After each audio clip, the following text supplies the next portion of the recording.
Buenas tardes, me presento, soy Jonathan Botas de Lorenzo, soy editor, dirijo una empresa de servicios editoriales desde hace pues, unos 14 años que trabajo en el sector y hace pues algo más de 4 años que decido fundar mi propia editorial, que es Trampa Ediciones, junto a mi socia Carmen Berasategui.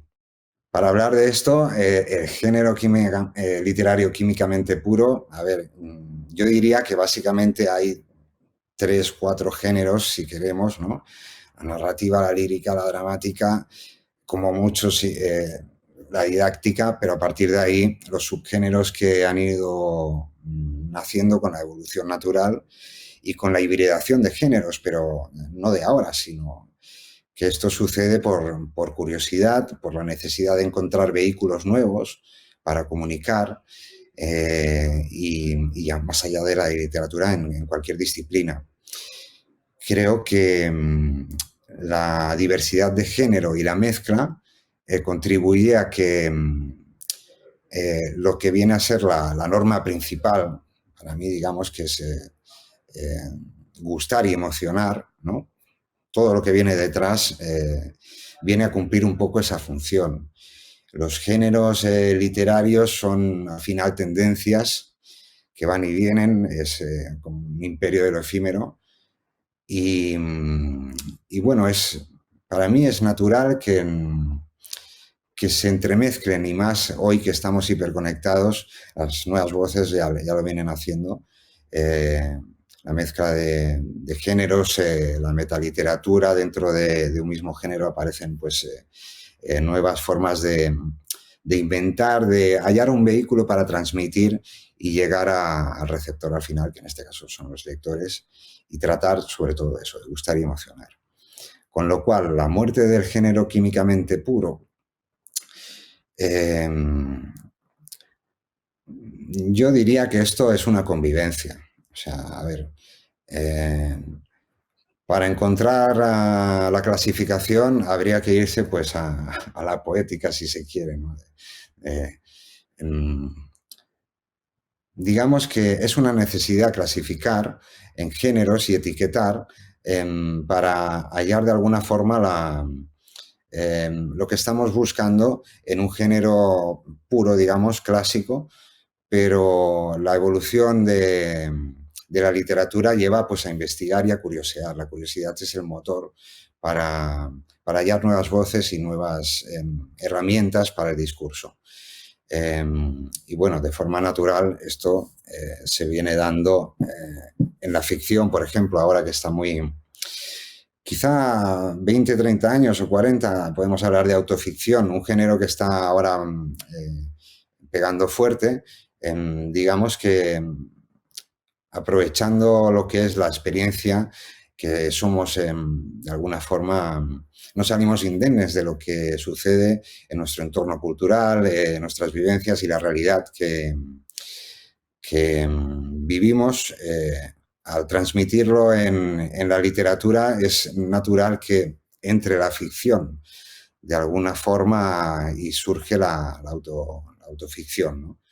Bueno, conectando con la hibridación de géneros, que es algo que sucede de forma natural desde mi punto de vista, es que lo puedes extrapolar hasta con las funciones del editor, ¿no? Porque cuando uno se pregunta, bueno, ¿y qué funciones? ¿No? ¿Qué es un editor? ¿Qué trabajo desempeña? ¿Cuáles son los entresijos de su día a día? Aquí también podemos ver lo que es la hibridación de funciones y de tareas.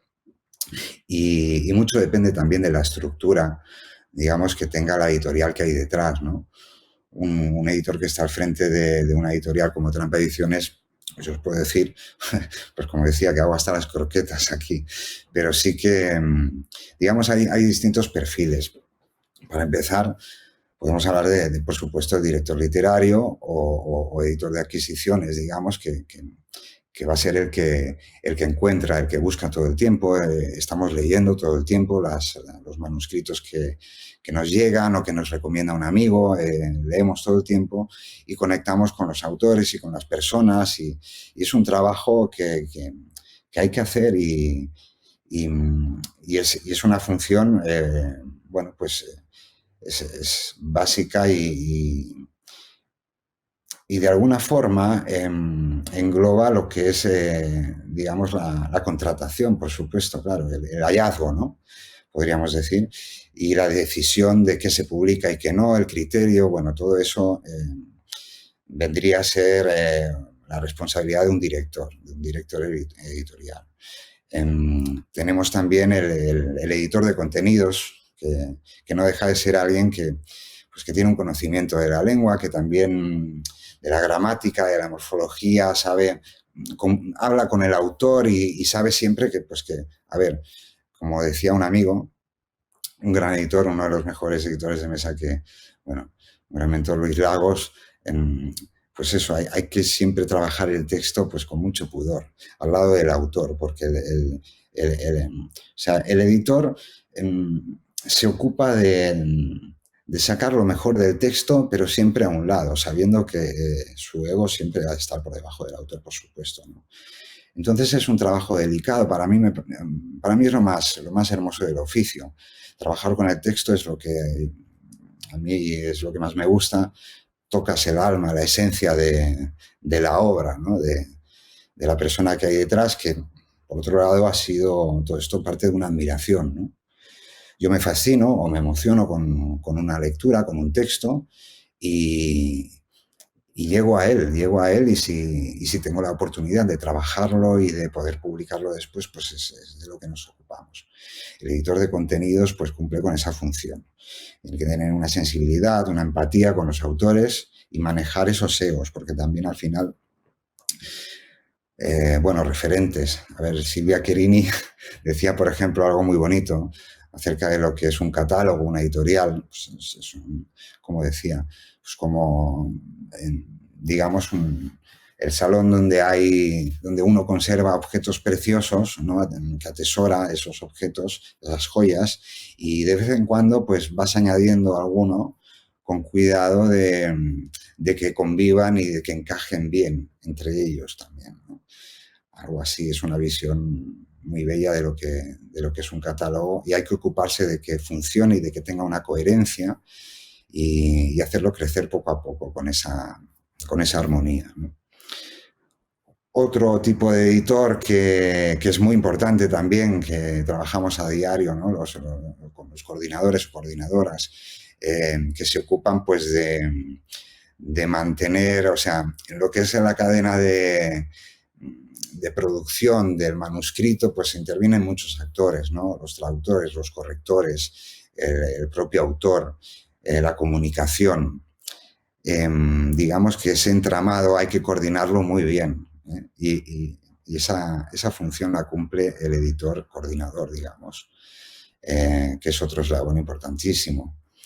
Y por qué no también los editores de mesa o de texto, que llamamos correctores de estilo, ortotipográficos, pero desde mi punto de vista son también los editores, son los que realmente o sea, pueden salvar las patatas que queman muchas veces, ¿no? Son los que tienen una mirada distinta, por supuesto, conocen bien el trabajo con el texto y se ocupan pues de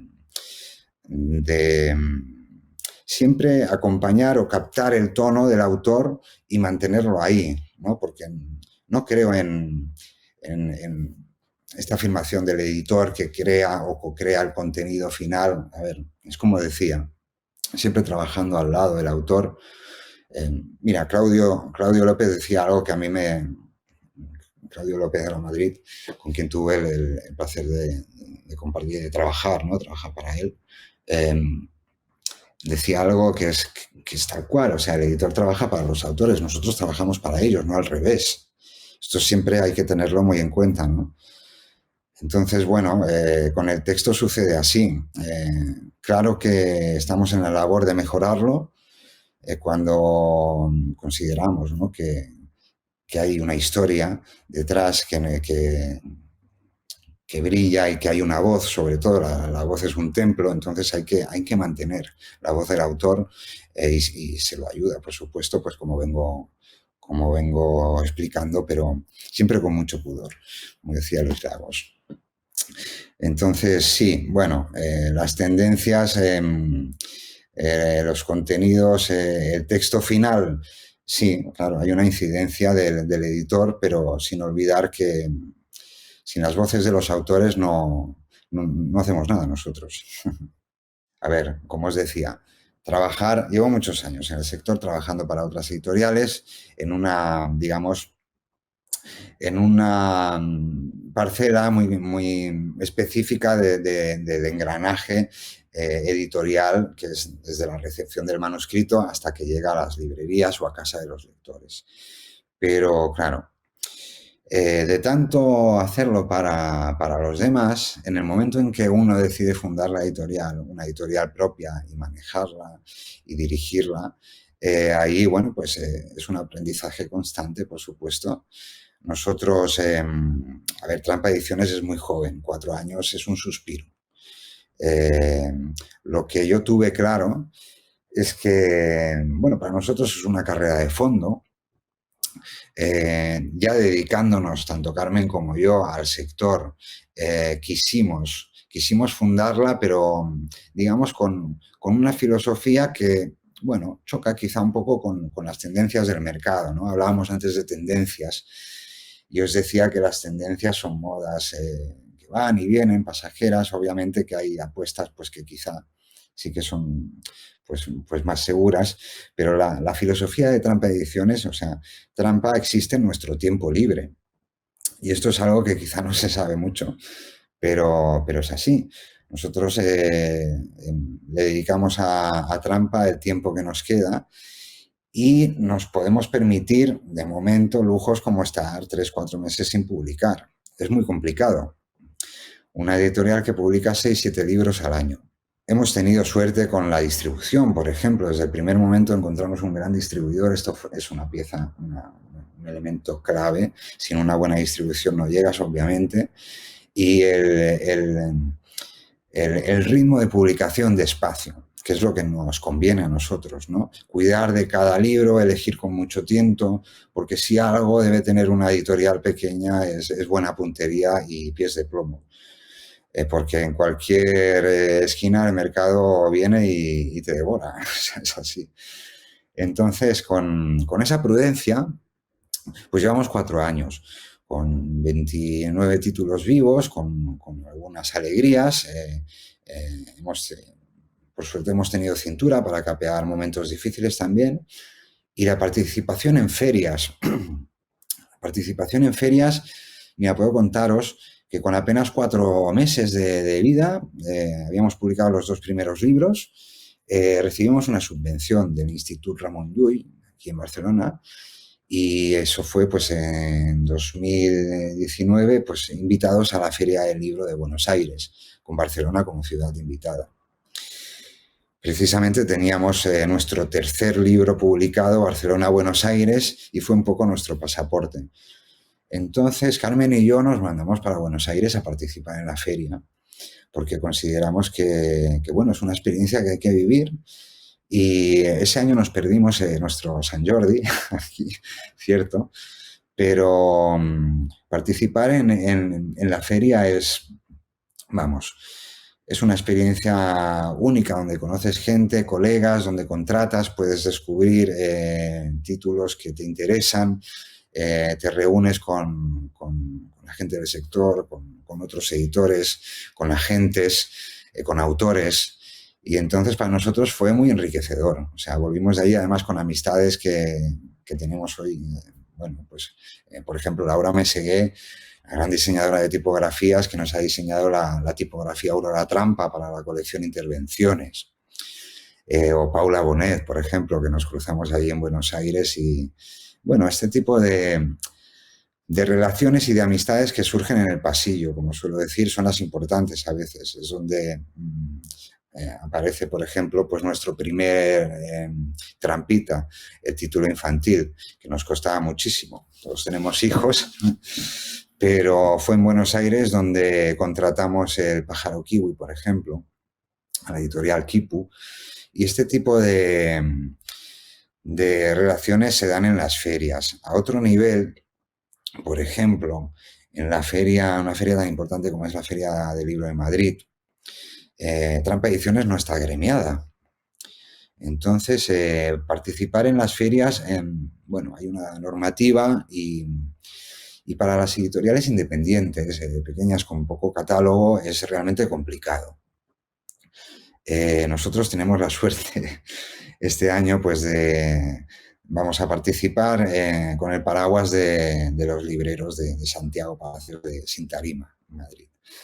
Entonces, bueno, esta es una posibilidad, compartir caseta, y estamos muy felices porque, bueno, va a ser nuestra primera edición, con un paraguas estupendo, pues como es la trayectoria que tiene Sintarima, ¿no? Con los libreros. Para nosotros no puede ser de otra manera, porque al no estar agremiados, la feria no te permite tener una caseta propia, ni podríamos tampoco, porque hay que, digamos, cubrir una cuota de libros publicados, pues que una editorial que con 4 años pues difícilmente puede cubrir. Las opciones son compartir caseta, pero por supuesto estando agremiados.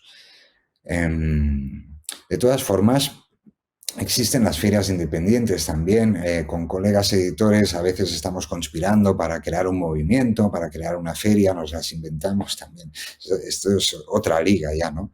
Pero, por ejemplo, es muy enriquecedor. Nosotros, Carmen y yo, a través de la plataforma que es el Festival Nudo, que dirige Carmen, hemos impulsado una feria también y hemos invitado a otras editoriales a participar, porque, a ver, no perdemos de vista que unas jornadas de feria para los editores que tienen la oportunidad de vender directamente y de estar en contacto con los lectores. Pensad que, a ver, el editor finalmente es el que, de alguna forma, mejor transmite la pasión que siente por los libros que publica. O sea, eso está... Es obviamente todo lo que publicamos en Trampa Ediciones. Yo cuando tengo que argumentar los libros que tenemos, es que no tendría sentido de otra forma. Transmitir eso se da en las ferias también, porque estás ahí a pie de cañón, en contacto con los lectores que acuden, ¿no? Y tienes esa oportunidad y bueno, es una experiencia que enriquece mucho. Bueno, pues decíamos que el tejido editorial independiente considero yo que debería poder convivir de una manera más amable y más amplia en las ferias importantes como es la Feria del Libro de Madrid, ¿no? Para nosotros, este año que vamos a poder participar gracias a Santiago Palacios de Sintarima, pues bueno, tenemos muchas ganas de vivir esta experiencia y creo que es una riqueza que puedan estar conviviendo en el mismo espacio, pues las editoriales más independientes con las grandes y medianas, que obviamente tienen ahí un altavoz mucho más potente. Pero de alguna forma está bien que las instituciones y las estructuras que organizan den un espacio que es necesario, desde mi punto de vista, a este pulmón que conformamos las editoriales pequeñas, ¿no? Las editoriales independientes.